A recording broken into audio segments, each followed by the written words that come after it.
దేవుని పరిశుద్ధ నామానికి స్తుతి కలుగును గాక.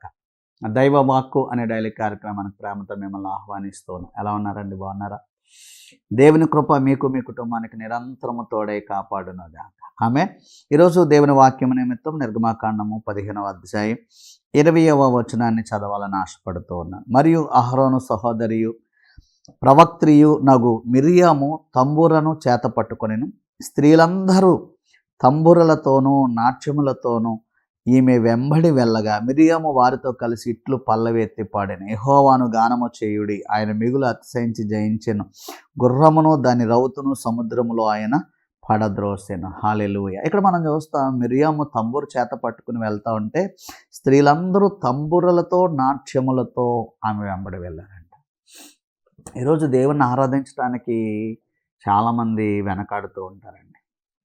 ఇంకోటి చెప్పాలంటే, ఆరాధించాలి అనుకుంటూ కొంతమంది ఏమనుకుంటారంటే, ఏదో పరిశుద్ధత కనపరిచేసి తెల్లబట్టలు వేసుకుని కదలకుండా మెదలకుండా నిలబడి ఏమండి పాడేయాలి అనమాట. ఇక్కడ మనం చూస్తాం, దేవుడు చేసిన కార్యాలు చూచిన మిరియాము తంబురు పట్టుకుని వెళ్తుంటే స్త్రీలందరూ తంబురులతో నాట్యములతో వెళ్ళి పాటలు పాడారంట. ఏమని? ఇశ్రాయేలు ప్రజలను దేవుడు ఎలా నడిపించారో, శత్రువుని ఎలాగూ సముద్రంలో దేవుడు ముంచివేశాడు. నేను అంటాను, దేవుడు అద్భుతం చేశాడని గ్రహిస్తే నువ్వు ఆగలేవు ఆరాధన చేయకుండా. దేవుడు మేలు చేశాడని నువ్వు గ్రహిస్తే నాట్యముతో ఆరాధన చేస్తావు. కొంతమంది ఏమో నాకు అర్థం కాదు, నాట్యం అనేసరికి ఏమంటే భయపడిపోతున్నారు. దేవుడికి ఇష్టం లేదనుకుంటున్నారు ఏంటో నాకు అర్థం కాదు. ఏమంటే నాట్యం అంటే సినిమా వాళ్ళకేనా? దేవుని బిడ్డలు నాట్యం ఆడకూడదా? దేవుని బిడ్డలు సంతోషించకూడదా? దేవుని బిడ్డలు గంతులు వేయకూడదా? సంతోషాన్ని ఎలా ఎక్స్ప్రెస్ చేస్తామండి? దేవుడు కార్యాలు చేస్తే ఎలా మౌనంగా ఉండగలమండి? ఏమండి, ఒక్కసారి సెంచరీ చేయగానే లేదా ఒక 6 కొట్టగానే క్రికెట్లు ఎగిరి గంతేసేస్తామే. ఆఫ్టర్ ఆల్ ఒక 6 కొడితే ఎగిరి గంతేస్తాడు వాడు. దేవుడు చేసిన అద్భుతాలకు నువ్వెంత ఎగరాలి, నువ్వెంత గంతులు వేయాలి, నువ్వెంత ఆనందించాలి. స్త్రీలందరూ తంబురులతో నాట్యముతో ఆరాధన చేస్తున్నారు. మన వాళ్ళు ఏమంటారు తెలుసా? స్త్రీలు కదలకూడదు, స్త్రీలు డ్యాన్స్ ఆడకూడదు. ఏమండి, మరి ఇక్కడ స్త్రీలు డ్యాన్స్ ఆడుతూ ఉన్నారు. అసలు స్త్రీ మౌనంగా ఉండాలి, స్త్రీ మాట్లాడకూడదు. కానీ ప్రభువేమీ అలాంటి రిస్ట్రిక్షన్స్ పెట్టట్లేదండి. హల్లెలూయా. తంబురులతో నాట్యం ఆడుతూ ఉంటే వెంటనే దేవుని అగ్ని వాళ్ళకు ప్రత్యక్షం అయిపోయి, మిరియామును బంధించండి, ఇశ్రాయేలు ప్రజల్ని ఆపమనండి అన్నాడండి ప్రభు.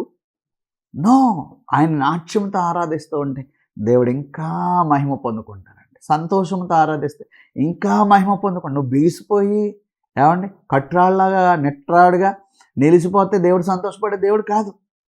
అలాంటి పరిశుద్ధతలో దేవుడేం ఆనందపడ్డు. నువ్వు దేవుని ఫ్రీగా, స్వతంత్రంగా, స్వాత్యంగా ఏమండి నాట్యమాడుతూ ఆనందాన్ని ఎక్స్ప్రెస్ చేస్తూ, నేను చెప్తా, సంతోషం ఉండాలంటే దేవుని బిడ్డలే ఉండాలండి. నాట్యం ఆడాలంటే దేవుని బిడ్డలే నాట్యం ఆడాలి. గంతులు వేస్తూ దేవుని బిడ్డలే ఉండాలండి. హల్లెలూయా, హల్లెలూయా. దేవునికి మహిమ కలుగునగా. నువ్వు బీసిపోయి ఉండొద్దు. సంతోషంగా దేవుని ఆరాధించి మహిమపరచు. అది దేవుడు కోరుకునే ఆరాధన, అంతే. కూర్చుని ఉండట్లో పరిశుద్ధత వచ్చేయలేదు, కదలకుండా ఉంటే పరిశుద్ధత వచ్చేదండి. మిరియాము గంతులు వేస్తూ దేవుని ఆరాధన, స్త్రీలందరూ తంబురంతో నాట్యంతో ఆరాధన చేశారు. మనము కూడా ఆరాధించడానికి ముందుకు వెళ్దాం. నేనంటా, దేవుని కార్యాలు చూసిన వాళ్ళు ఎవరు ఆరాధించకుండా ఆగలేరు. దేవుడు అద్భుతాలు చూస్తారా? నువ్వు అలా ఎందుకు ఉండిపోతావు? ఎన్ని అద్భుతాలు ప్రభువుని ఏడాలు చేశారు, ఎన్ని ఆశ్చర్యకార్యాలు ప్రభువుని ఏడాలు చేశారు. నువ్వు కూడా నీ యొక్క సంతోషాన్ని, దేవుని చేసిన మేలును ఎక్స్ప్రెస్ చేసి దేవుని ఆరాధించు. సో అట్టి ఆరాధన, మహిమ దేవునికి నువ్వు అనుగ్రహించు, అప్పగించు, అర్పించు.